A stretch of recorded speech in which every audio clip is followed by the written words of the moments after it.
Amanhã, 15 de março, ou melhor, nós já estamos na madrugada de sexta-feira, hoje, 15 de março, é o Dia Internacional do Consumidor. Por isso, no talk show de hoje, eu estou trazendo essa figura sensacional, que todo mundo gosta dele em Porto Alegre, que é o Dr. Luiz Mauro Lazari, delegado regional da SUNAB.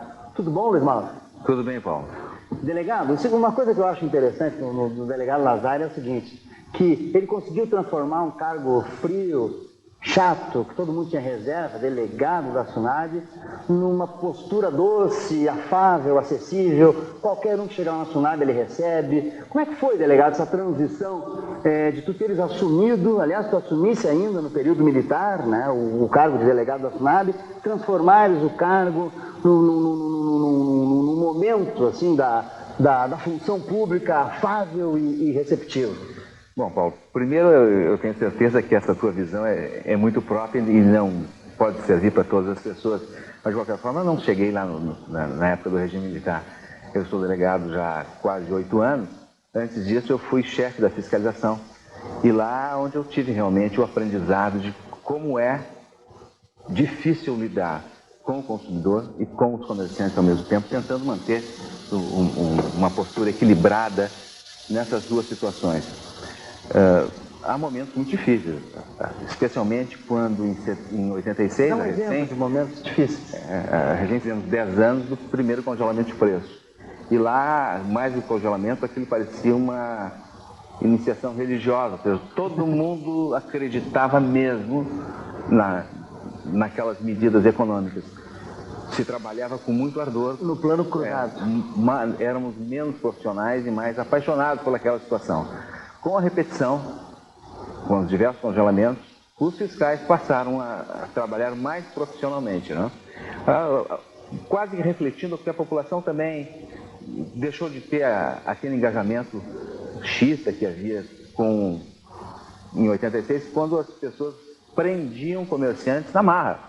Então, o consumidor desconfiava que o dono do botequim tinha aumentado o cafezinho, pegavam o brigadiano e levavam para a SUNAB. Nós virávamos autoridades judiciárias, nós não temos nada a ver com isso, né? Mas lá, às vezes era sábado já, à noite, nós continuávamos trabalhando e o soldado trazia o comerciante, está certo ou está errado? E algum fiscal verificava se estava certo ou estava errado aquele preço, e aquilo significava a prisão da pessoa. Foi uma época romântica, né, delegado? Eu lia pouco. Não tem nada que ver, mas tem. Eu li há pouco um artigo do Arnaldo Jabor.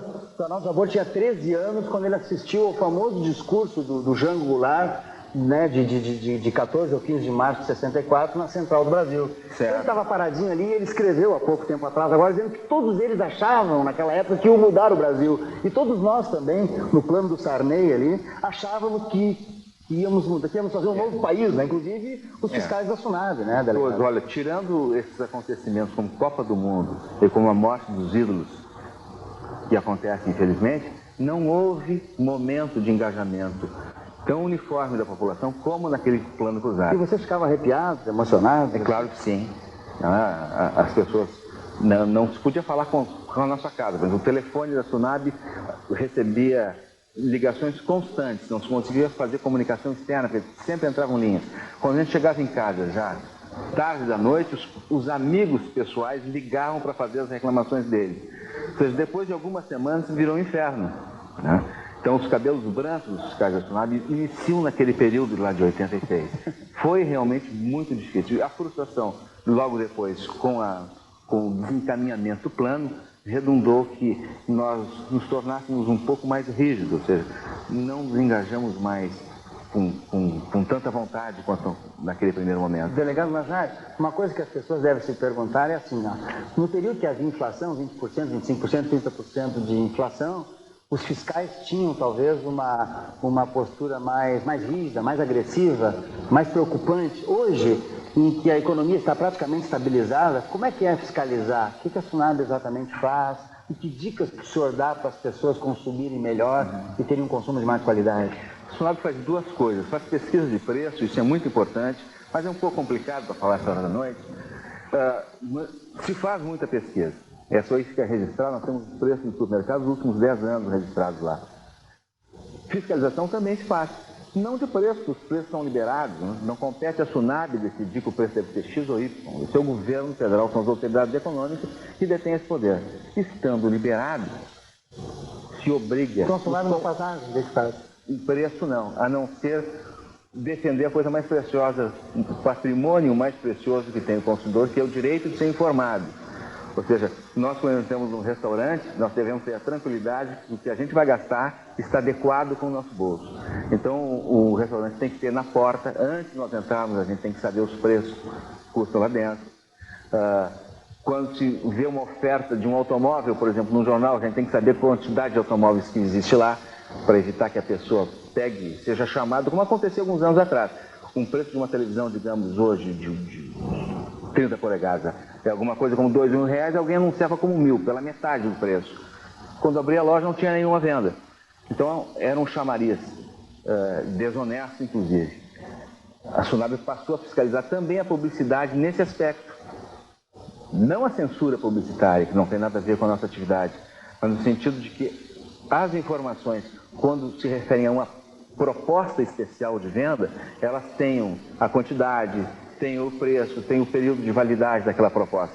Basta ver qualquer anúncio dos jornais hoje, especialmente no mercado das revendas de automóveis, todos colocam a quantidade dos itens que estão... Eu como publicitário, sou testemunha de que a SUNAB, há uns 12 meses atrás, distribuiu para as revendas de automóveis, para as agências de propaganda, especificamente novas normativas a respeito dos anúncios, e nos deram tempo.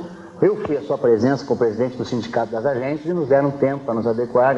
Teve uma postura muito ética a SUNAB. Delegado, uma coisa que o senhor falou que eu não entendi muito bem, quer dizer, a SUNAB tem pesquisa de preço nos últimos 10 anos. Sim. Então, se uma dona de casa quer saber quanto custa a massa de tomate no supermercado, liga para lá, vocês têm a média do preço? Sim, temos. Aliás, temos e a população poderia ter isso todas as semanas. Nós mandamos isso para todas as emissoras de rádio, para todos os jornais. Infelizmente, apenas uma mídia publica isso, que é o Jornal Balcão. Os outros jornais diários não publicam por falta de espaço ou por problemas editoriais.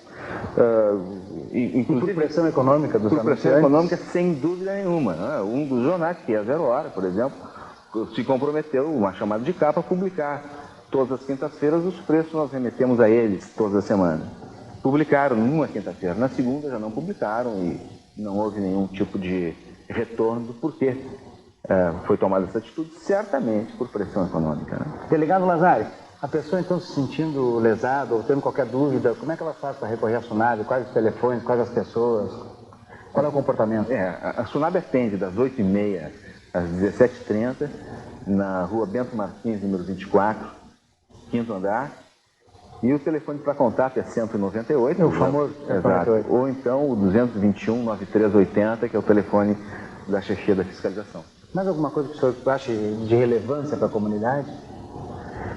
Apenas desejar sucesso e felicidade no teu programa e agradecer pelo convite. E o consumidor, eu tenho a impressão, ele está mais maduro, até porque o dinheiro hoje vale muito, não é? Cada real que se gasta, ele é uma parcela muito importante da renda das pessoas. Então é preciso ter muita cautela nas suas compras e comprar apenas aquilo que seja necessário. Essa recomendação, é claro, não se destina às pessoas que têm uma renda muito elevada e que talvez esteja só hora nos assistindo na madrugada. Muito obrigado, o delegado, por ter estado aqui. Tá? Bom trabalho para o senhor.